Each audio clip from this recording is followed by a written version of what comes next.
Well, guys, we may have found someone competing with the Telegraph for most demented take when it comes to the imported acid tosspot the police still can't find. I guess they must be waiting for him to misgender some mentally ill cretin on Twitter so they can then go and arrest him because the guy's missing half a face and yet he's still missing like a fart in the bloody wind.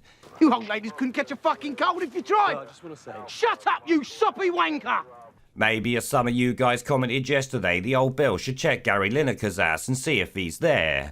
But when they do find him, maybe Pan Rod Stewart can recommend a good plastic surgeon, as he must know a few of them. Pandemic. Anyway, though, back to the point of this video, because today we need to shit on Caroline Wokes, Tory MP and shameless trout that's doing her best to deflect blame away from MPs who imported this scumbag and onto men in general. For me, though, this level of mental gymnastics is up there with the Telegraph claiming he was a mild-mannered Christian before they've now changed it to he's a good Muslim. I was surprised to hear how many microaggressions that you face and have always faced. Oh, look, I think there's a really important message here, is that, with respect, Kirsty, the media, journalists are not interested in microaggressions. They want to hear about the most egregious I think some of us want to hear about microaggressions. And the stark reality is that every day women will face misogyny and microaggressions. If you're a woman of colour, it will be worse. And we have to do better at understanding the cultures that make men think that's okay.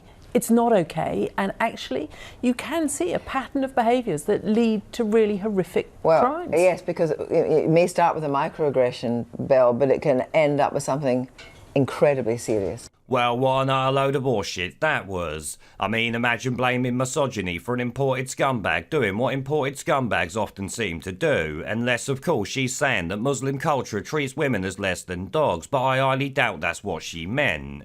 In fact, if she ever realises it could be taken that way, I'm sure she'll shit the bed, but really, no matter what she says, it's all bollocks, because she's never going to sit there and admit that her party's policies caused this and literally every other crime that diversity brings.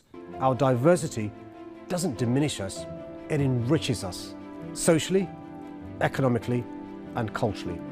I mean, for me, Caroline Wokes and every MP in Parliament, along with the open borders wankers and immigration lawyers, are as much to blame for this crime as the scumbag who did it, because in my book they enabled and facilitated it literally all the way. In fact, they should stand next to him in the dock when they find him. Well, when they find what's left of him, as he now looks like a Middle Eastern rip-off of a burnt fucking Chucky doll.